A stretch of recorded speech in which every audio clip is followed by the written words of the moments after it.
Assalamualaikum warahmatullahi wabarakatuh. Salam sejahtera bagi kita semua. Perkenalkan, nama saya Jaati Riansyah. Saya adalah Widaswara pada Badan Kepegawaian Pendidikan dan Pelatihan Kota Jayapura. Apa kabar Anda semua? Semoga semuanya dalam keadaan sehat walafiat.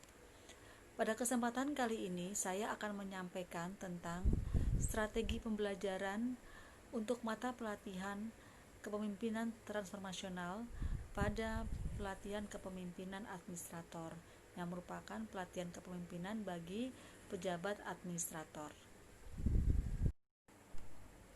Menurut Peraturan Kepala LAN RI nomor 1008 tahun 2009 bahwa pelatihan kepemimpinan administrator struktur kurikulumnya mempunyai 4 agenda.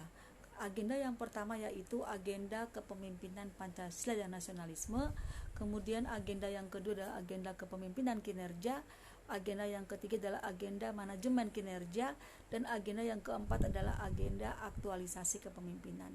Pada kesempatan kali ini saya akan menyampaikan tentang salah satu mata pelatihan dari agenda kepemimpinan kinerja untuk strategi pembelajarannya. Agenda kepemimpinan kinerja mempunyai 4 mata pelatihan. Mata pelatihan yang pertama yaitu manajemen perubahan sektor publik yang mempunyai jumlah jam pelajaran sebanyak 9 jam pelajaran.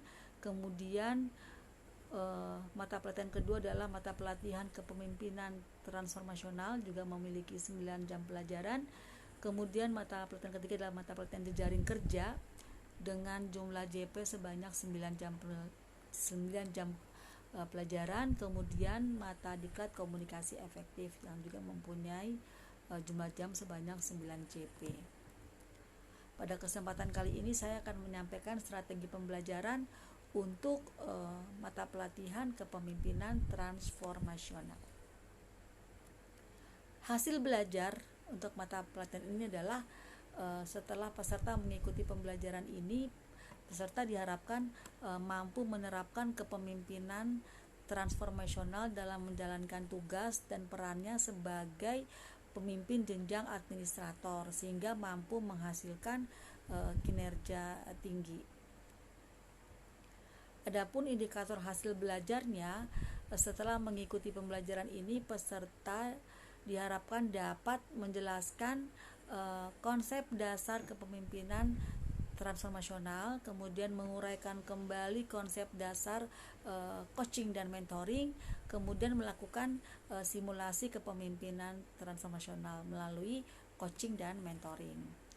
Adapun materi pokok ada 3, yaitu konsep dasar kepemimpinan transformasional, kemudian konsep dasar coaching dan mentoring, kemudian simulasi kepemimpinan transformasional melalui coaching dan mentoring. Nah, sekarang masing-masing submateri pada materi pokok. Untuk materi pokok konsep dasar kepemimpinan transformasional itu ada memiliki 3 submateri. Yang pertama yaitu pengertian dan pentingnya kepemimpinan transformasional dalam birokrasi. Kemudian yang kedua, prinsip-prinsip kepemimpinan. Yang ketiga, ciri-ciri kepemimpinan transformasional. Adapun submateri untuk materi pokok konsep dasar coaching dan mentoring, yang pertama adalah pengertian, tujuan, prinsip-prinsip coaching dan mentoring. Yang kedua adalah peran dan karakteristik coach dan mentor. Kemudian yang ketiga adalah teknik-teknik coaching dan mentoring. Untuk materi pokok ketiga yaitu simulasi kepemimpinan transformasional melalui coaching dan mentoring memiliki 4 submateri pokok, yaitu pertama adalah refleksi diri kepemimpinan, kemudian yang kedua adalah peranan pemimpin transformasional dalam menggerakkan inovasi dalam organisasi, kemudian yang ketiga penerapan kepemimpinan transformasional, kemudian yang keempat simulasi coaching dan mentoring dalam menghasilkan kinerja yang tinggi. Tahap-tahap kegiatan pembelajaran seperti biasa ada 3, yaitu tahap pembukaan, tahap penyajian, dan tahap penutup. Untuk tahap penyajian saya bagi menjadi 3 sesuai dengan jumlah materi pokok sebanyak 3. Jadi ada tahap penyajian 1, tahap penyajian 2, tahap penyajian 3. Nah, sekarang saya akan sampaikan kegiatan pada tahap pembukaan. Pada tahap pembukaan seperti biasa kegiatannya memberi salam, mengajak berdoa, memperkenalkan diri secara kreatif, kemudian berusaha menciptakan suasana yang kondusif, menggali harapan peserta terhadap materi, kemudian menjelaskan tujuan pembelajaran, menjelaskan peran mata pelatihan dalam membentuk kompetensi kepemimpinan kinerja, kemudian menjelaskan hubungan antara mata-mata pelatihan dalam satu agenda 2 ini, dan juga menjelaskan hubungannya dengan agenda lainnya. Metodenya adalah ceramah, diskusi, dan tanya jawab. Alat bantu yang digunakan adalah laptop, LCD proyektor, spidol, bahan ajar, whiteboard, bahan tayang. Waktu yang dibutuhkan adalah sebanyak 35 menit. Untuk tahap penyajian 1, di sini saya menggunakan metode ceramah karena ada kegiatan menjelaskan tentang pentingnya kepemimpinan transformasional, termasuk juga menjelaskan tentang pengertian pemimpin dan kepemimpinan secara andragogis. Kemudian juga dalam tahap ini ada metode, saya terapkan juga metode tanya jawab itu seperti biasa, ada metode diskusi dan curah pendapat karena saya akan meminta peserta untuk berdiskusi secara berkelompok tentang ciri-ciri pemimpin transformasional, termasuk peserta akan lakukan shopping di YouTube untuk mencari pemimpin yang memiliki ciri-ciri pemimpin transformasional, sosok pemimpin yang transformasional. Kemudian curah pendapat juga saya lakukan pada penyajian 1 ini karena peserta adalah orang-orang yang sudah menjadi seorang pemimpin dan mempunyai pengalaman. Kemudian ada juga saya terapkan metode kisah karena saya akan membacakan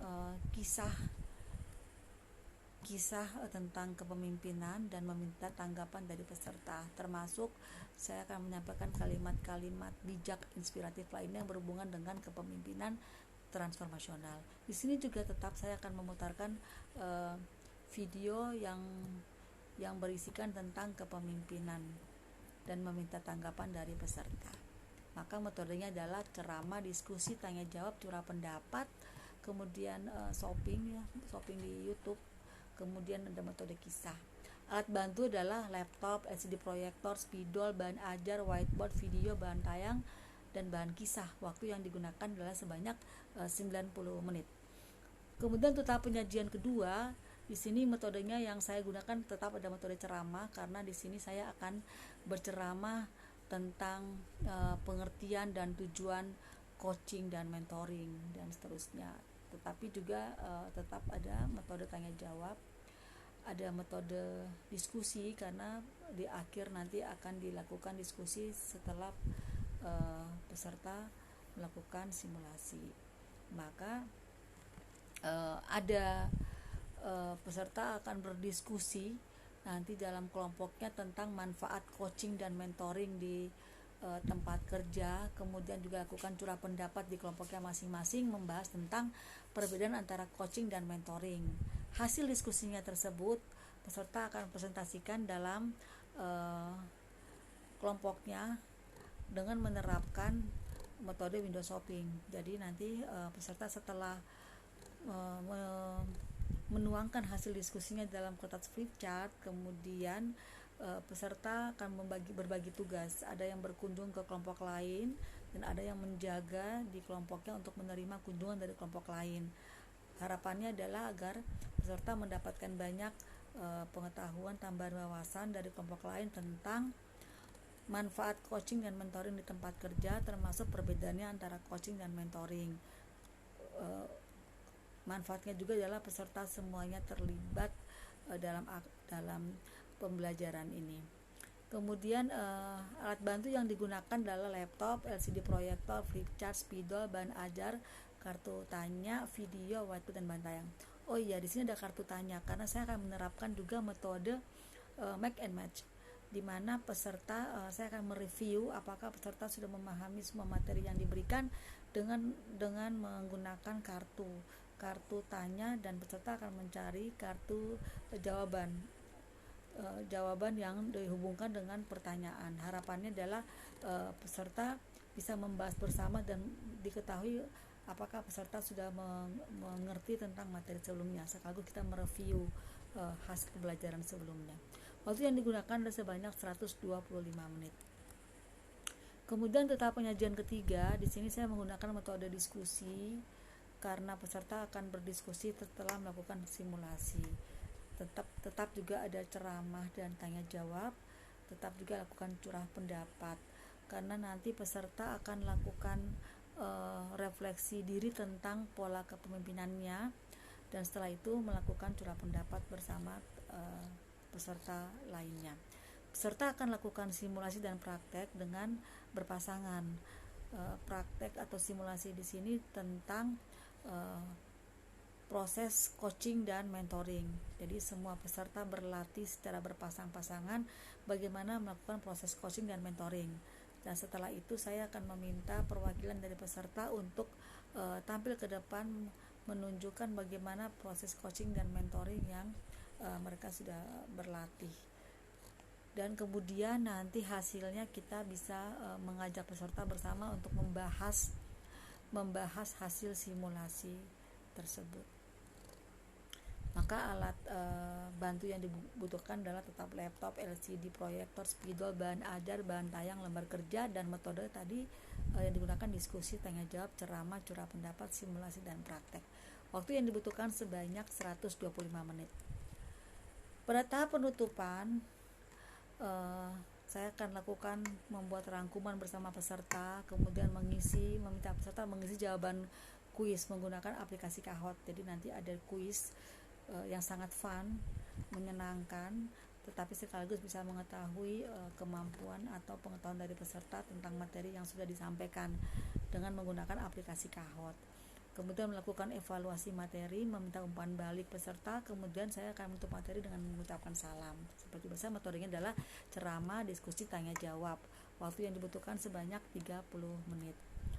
Adapun evaluasi yang saya lakukan adalah evaluasi tentang antusias peserta mengikuti materi, kemudian keaktifan, keterlibatan dalam tugas, baik itu diskusi kelompok maupun pada saat simulasi dan praktek coaching dan mentoring. Termasuk saya memperhatikan antusias peserta ketika pembelajaran ceramah atau selama pembelajaran berlangsung di dalam kelas.